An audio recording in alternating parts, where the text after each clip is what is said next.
थांब, सगळं हाताबाहेर गेलंय का? 2 मिनिट ऐक.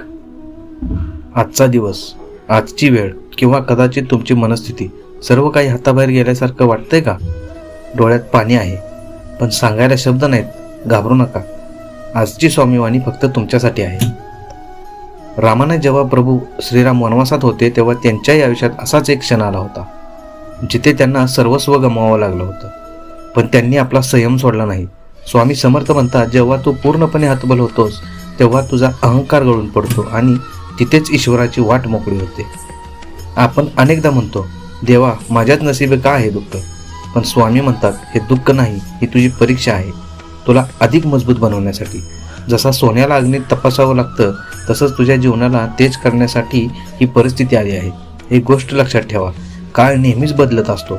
आज जे दुःख तुम्हाला पर्वत वाटतंय, उद्या तेच एक छोटी आठवण होईल. स्वामींच्या चरणी विश्वास ठेवा, ते तुम्हाला या वादळातून नक्कीच सुरक्षित काढतील. स्वामींवर भरोसा ठेवा आणि आजपासून एक खून गाठ बांधा. परिस्थिती बदलण्यापेक्षा ती स्वीकारण्याची ताकद मागा. तुम्हाला आजचे हे बोल कसे वाटले? कमेंटमध्ये श्री स्वामी समर्थ लिहून तुमच्या मनातील ओझे हलके करा. आपल्या चॅनलला सबस्क्राईब करा आणि गरजूंना हा व्हिडिओ नक्की शेअर करा. श्री स्वामी समर्थ.